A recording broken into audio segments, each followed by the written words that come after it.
서울 조계사가 대웅전에 안치된 목불좌상의 보물 지정을 추진합니다. 한국불교 중흥을 위한 총본산 성역화 사업 성과를 극대화하고 불교 전통문화 보존과 전승, 자비 나눔을 강화합니다. 전통사찰은 대형 교회 시설과 달리 규모가 작은 법당일수록 더 많은 개발 부담금을 내야 해 형평성에 어긋난다는 지적이 잇따르고 있습니다. 기획보도 개발이익 환수에 관한 법률입니다. 의료 사각지대에 의술을 펼치고 있는 마하의료회가 점자 불서를 제작해 보급하고 있습니다. 비용을 마련하기 위해 자신의 장례식 부의금을 미리 받고 있다는 김정순 회장을 만났습니다.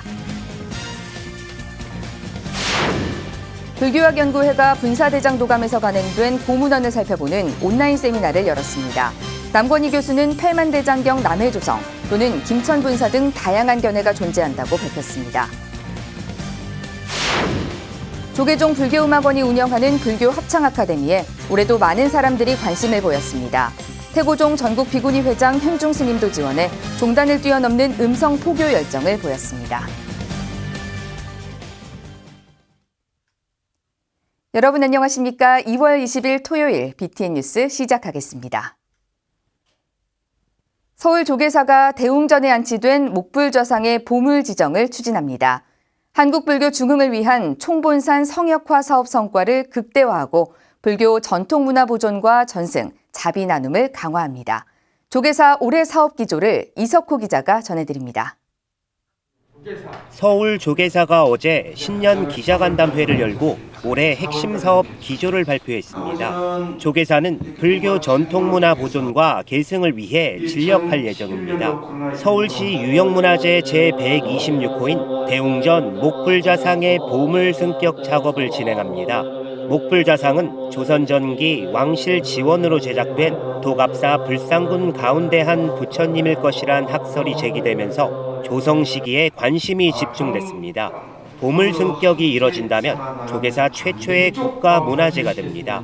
1938년 조계사 대웅전 중공 동불 당시 본전불은 전라남도 영암군 월출산 도갑사로부터 옮겨 보관하였다는 기록과 그간 연구 축적된 학술조사 내용을 바탕으로 조계사 성범문화재의 가치를 바로 정립하는 계기가 되도록 정진하겠습니다.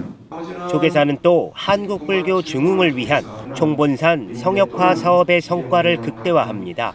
이와 함께 낙후되고 가파른 계단을 철거하고 완만한 계단을 설치하는 등 범종로 환경 개선 사업에도 나섭니다. 지역사회와 연계한 경복궁 책방길 템플스테이에 이어 조계사 역사탐방 템플스테이도 마련합니다. 총본산 성역화에 대한 조계사 사부대종의 간절한 염원을 하나씩 가시화시켜 나가도록 하겠습니다. 조계사는 어려운 이웃들을 위한 사회활동 사업을 강화하고 SNS를 통한 비대면 신행 프로그램을 혁신할 계획입니다. 형편이 어려운 저소득 계층에게 자비 나눔은 물론 삶의 질을 개선하는 집수리 봉사를 펼쳐나가기로 했습니다. 또 코로나19 상황 속에서 불자들이 신행 활동을 이어나갈 수 있도록 다양한 프로그램을 운영할 방침입니다. 원컨대 불보살님의 카피로 불자들의 신심과 국민들의 단합으로 이 어려운 재난을 속히 극복하고 소중한 일상을 찾는 한 해가 되기를 기원드리겠습니다. 조계사는 코로나19로 모두가 힘든 가운데 사람들의 마음을 위로할 수 있는 이웃과 함께하는 조계사를 만들어 나갈 것이라고 밝혔습니다. BTN 뉴스 이석호입니다. 조계종 총무원장 원행 스님이 이규환 종로경찰서장에게 조계사의 호법신장으로 역할을 당부했습니다. 지난달 20일 임명된 이규환 신임 종로경찰서장이 어제 조계종 총무원장 원행 스님을 예방했습니다. 원행 스님은 불미스러운 일이 생기지 않아야 하지만 예상치 못한 사고가 생길 경우 조계사 사천항과 마찬가지인 종로경찰서가 호법신장으로 역할해주길 당부했습니다. 이규환 종로경찰서장은 시민의 휴식처이자 불자들의 신행처인 조계사가 편안하고 안정적인 공간으로 거듭날 수 있도록 노력하겠다고 화답했습니다. 전통사찰은 불사를 할 때 토지 형질 변경이 불가피한데 대형 교회 시설과 달리 규모가 작은 법당일수록 더 많은 개발 부담금을 내야 해 형평성에 어긋난다는 지적입니다. 오늘은 개발이익 환수에 관한 법률을 살펴봅니다. 이은하 기자입니다. 대부분 농림이나 산림 지역에 있는 전통사찰은 대웅전 등 주요 정각을 제외한 토지가 농지 또는 임야로 분류돼 있는 현행법 때문에 불사를 하려면 토지 형질 변경이 불가피합니다. 이때 개발 부담금이라는 걸 내야 하는데 형평성에 어긋난다는 지적입니다. 개발 이익 환수에 관한 법률 시행 규칙은 바닥 면적 합계가 500제곱미터 미만일 경우 종교 집회장으로 500제곱미터를 초과할 경우 종교시설로 분류하고 종교시설에만 개발 부담금을 면제하고 있습니다. 사찰들은 주로 목조 건축물을 짓다 보니까 151평을 초과하는 건물은 드뭅니다. 거의 불가능하다고 봐야 되겠죠. 다른 종교단체들은 종교시설로 인정을 하고 불교 사찰의 목조 건축물들은 종교 집회장이라고 분류가 되는 거예요. 대형 건물들에는 개발 부담금을 면제해주고 작은 이런 전통 건축물에는 부과를 한다는 건 굉장히 형평성에 어긋나고 맞지가 않죠. 안전이나 비용상 단일 건축으로 500제곱미터가 넘는 대형 건물을 짓기 어려운 불교의 전통 목조 건축물은 규모가 작다는 이유로 종교시설이 아닌 집회장으로 분류하고 개발 부담금까지 부과하고 있는 겁니다. 1차적인 목표는 개발행위 부담금 부과 대상에서 종교 집회장을 제외해달라는 거죠. 그리고 최종적인 목표는 앞으로는 건축법상의 종교시설이라는 개념에 이 어떤 건축 면적하고 관계없이 예를 들어 우리 불교 사찰이 짓는 건축물들은 모두 종교시설에 포함되도록 이렇게 개념 정립을 올바로 세우는 개정을 추진해 나가야 됩니다. 형평성에 맞지 않고 불합리한 해당 법률을 개정하기 위해 2016년에는 국토교통부 입법 예고까지 됐지만 결국 부결됐습니다. 기획재정부 산하에 부담금 심의위원회가 있어요. 그것을 거쳐야 되는데 세금을 걷어들이는 거하고 국가재정 문제하고 연결돼 있다고 기획재정부에서 계속 부결시키고 있습니다. 그러다 보니까 국회 본회의에서 논의도 못 됐죠. 종교시설과 집회장이라는 애매한 분류는 물론 교회처럼 대형 콘크리트 건축에는 개발 부담금을 면제하고 규모가 작은 전통의 목조 건물에는 오히려 개발 부담금을 물리는 불합리한 개발 이익 환수법 역시 우선 개정돼야 할 법률로 보입니다. BTA 뉴스 이은하입니다. 조계종 제6기 화쟁위원장에 5기 위원장을 역임한 호성 스님이 임명됩니다. 조계종 화쟁위원회는 오는 22일 오전 10시 30분 한국불교역사문화기념관 4층에서 제6기 화쟁위원 위촉식을 진행합니다. 화쟁위원회는 각 분야의 중진 스님과 제가 전문가 총 20명의 위원으로 제6기 화쟁위원회를 구성했습니다. 위원장 호성 스님을 비롯해 중앙승가대 교수 금강 스님, 광진 노인종합복지관장 화평 스님, 서울 진관사 주지 개호 스님 등이 위원으로 위촉됐습니다. 화쟁위원회는 조계종 내의 화합 조정과 사회적 갈등 현안 중재 활동을 통해 사회적 공동선을 실현하기 위해 2010년 6월 설치됐습니다. 의료사각지대에 의술을 펼치고 있는 마하의료회가 시각장애인들에게 점자 불서를 제작해 보급하고 있습니다.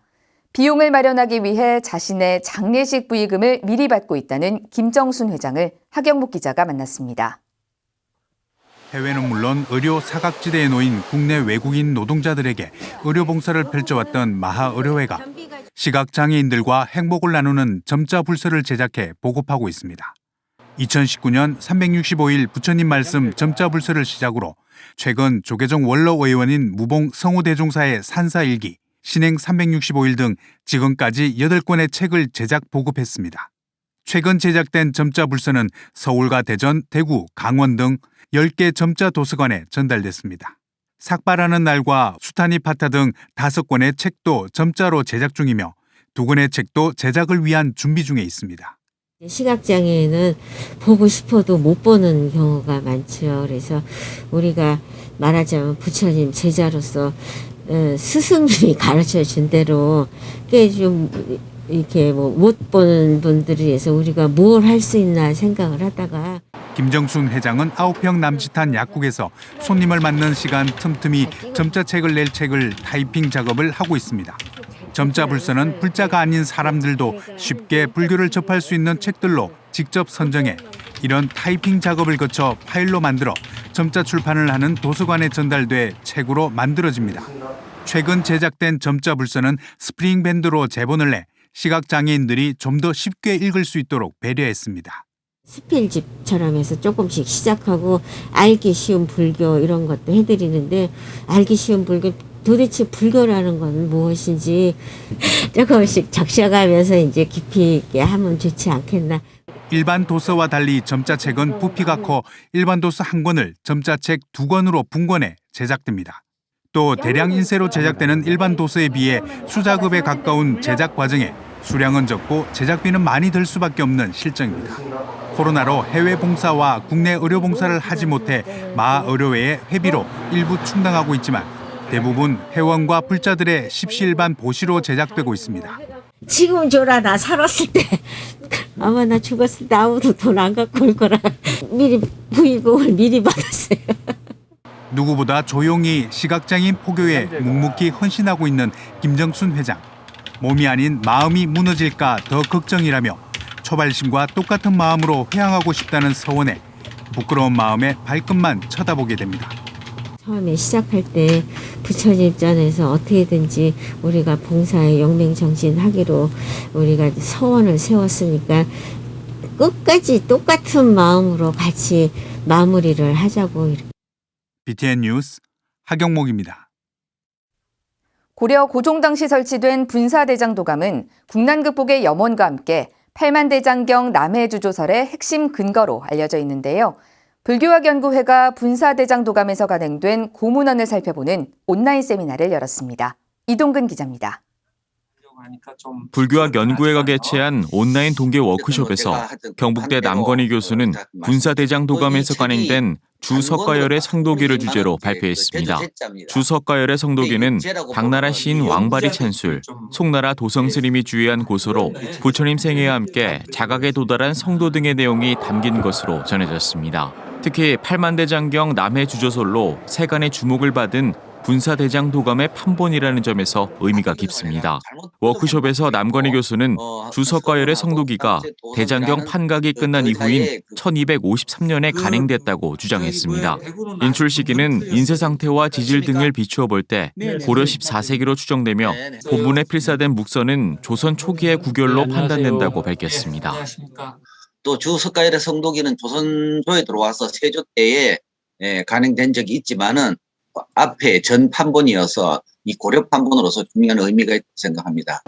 후대 판본은 조선 세조에 간행된 의례자 인본이 확인, 부산 선광사와 단양 구인사에 안치됐고 필사 자료는 송광사 성보박물관에 2건이 소장됐다고 설명했습니다.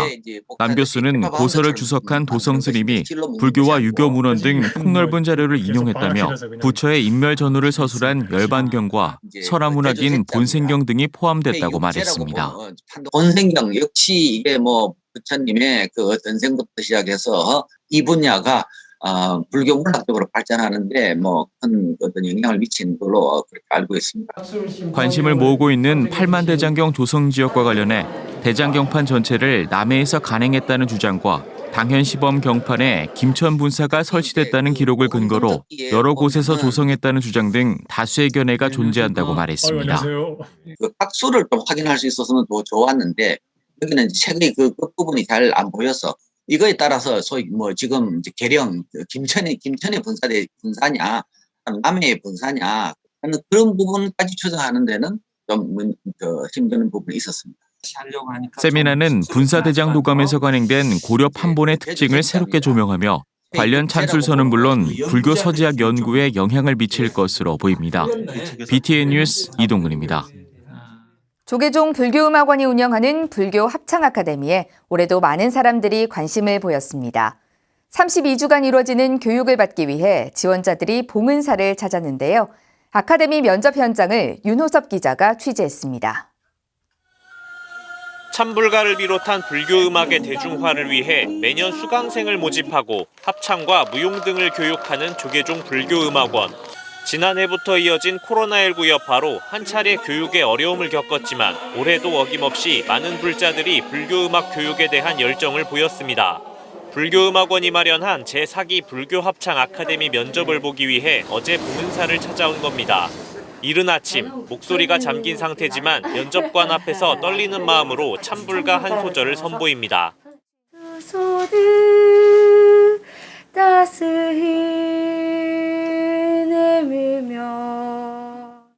실력을 검증하기 위해서가 아닌 찬불가에 대한 관심과 열정을 확인하는 자리이기 때문에 면접관의 부드러운 조언도 이어집니다. 알토 담동은 알토 파트만 했기 때문에 그게 못한다는 거예요. 이래서는 안 된다. 그래서 일단은 아카데미에서는 전체를 다 노래를 가르칩니다. 네, 알겠습니다. 그럼 많이 배우세요. 들어오시게 되면. 지원자들은 박범훈 불교음악원장을 비롯한 면접관들의 친절한 안내에 긴장을 풀고 편안한 표정으로 면접장을 나섭니다. 저한테 많은 도움이 될 거라 믿고 경전을 읽듯이 저희가 이제 불교를 더 멀리 알리고자 그런 내용을 많이 이렇게 도움을 주신 것 같습니다. 32주 동안 총 64시간에 걸쳐 교육이 이루어지는 불교합창 아카데미는 국악과 뮤지컬, 무용 등 다양한 장르의 전문가가 직접 지도합니다. 전문적인 합창 교육을 제공해 불교음악에 대한 대중의 관심을 높이고 누구나 쉽게 접근할 수 있도록 문턱을 낮춘다는 취지입니다. 그전에는 주어진 찬불가만 그걸 배우고 싶어 했었는데 이제는 내가 부르고 싶은 찬불가가 있다. 배우고 싶다는 쪽으로 발전이 돼 있어서 아주 굉장히 기쁘게 생각을 하고 있고 반면으로 그런 책임감을 느끼고 있습니다. 올해 면접에는 제가불자뿐만 아니라 비구니 스님의 지원도 있어 눈길을 끌었습니다. 스님의 참여가 처음은 아니지만 태고종 비구니회를 대표하는 현중 스님이 마음을 냈습니다. 다양한 레파토리로 다양한 장르를 가지고 지도를 한다고 하니까 어떤 그 음악에 대한 감성이 생길까 저를 한번 테스트해보는 그런 계기로 지원하게 됐습니다. 코로나19 위기 속에서도 불교음악을 향한 불심이 모여들면서 그동안 침체된 불교 문화 행사에도 새로운 동력이 전해질 것으로 기대를 모으고 있습니다. BTN 뉴스 윤호섭입니다. 춘천 사업연합회가 16대와 17대 회장 이취임식을 열고 신임 회장의 부흥사 주지 법선 스님을 추대했습니다. 춘천 사업연합회는 지난 18일 춘천 부흥사에서 전임 회장 보타사 주지 진철 스님과 지역 스님들을 비롯한 4부대중이 동참한 가운데 회장 이취임식을 열었습니다. 17대 회장에 취임한 법선 스님은 화합과 소통, 존중으로 한국 불교와 춘천시 사업연합회 발전의 밑거름이 되겠다고 말했습니다. 춘천 사업연합회는 앞으로 춘천 불교 발전을 위해 불교 문화를 널리 전해 포교의 기틀을 마련하고 어려운 이웃들을 위한 자비 실천을 통해 지역사회 발전을 다짐했습니다. 나와 남의 구별 없는 영기적 가르침에 상구보리하고 하와중생하는 자비 실천을 사회 구성원 모두와 함께 공동체에 기여하기를 염원해 봅니다. 제주 종교지도자협의회가 제주불교연합회 상임부회장 성천 스님을 이사장으로 추대했습니다. 불교와 천주교, 기독교와 원불교 지도자들로 구성된 제주 종교지도자협의회가 어제 제주 옥불사에서 정기총회를 열고 제주불교연합회 상임부회장 성천 스님을 이사장으로 추대했습니다. 3.1운동 100주년 성명서 발표와 평화음악회 등 제주 종교계의 화합과 도민의 안녕을 위해 힘써온 제주 종교지도자협의회는 이상구 전 이사장에게 공로패를 수여하고 시의 사업계획안을 통과시켰습니다. 이사장 성천 스님은 종교 화합과 나라의 발전, 도민의 안녕을 위해 더욱 힘써 나가겠다고 밝혔습니다. 한국대학생불교연합회 제주지부 동문회에 김상철 회장이 취임했습니다. 대불련 제주지부는 지난 18일 5등 선언에서 지도법사 재용 스님과 김상철 회장, 회원들이 참석한 가운데 정기법회에 이은 회장 이취임식을 봉행했습니다. 임기 동안 자료를 수집하며 제주 대불련 50년사를 발행한 김정학 전 회장은 함께 노력한 동문들의 감사를 전하며 더욱 발전하는 동문회가 되자고 말했습니다. 재학생 장학금 전달로 활동을 시작한 김상철 회장과 집행부는 동문유대 강화와 어린이 포교, 재학생 동문활동 지원에 앞장서는 동문회가 되겠다고 포부를 밝혔습니다. 장례식 부의금을 미리 받아 점자 불서를 보급하고 있는 마하의료회 김정순 회장의 원력이 코로나 시대 더욱 뜻깊게 다가옵니다. 이상으로 2월 20일 토요일 7시 BTN 뉴스를 마칩니다. 함께해 주신 여러분 고맙습니다.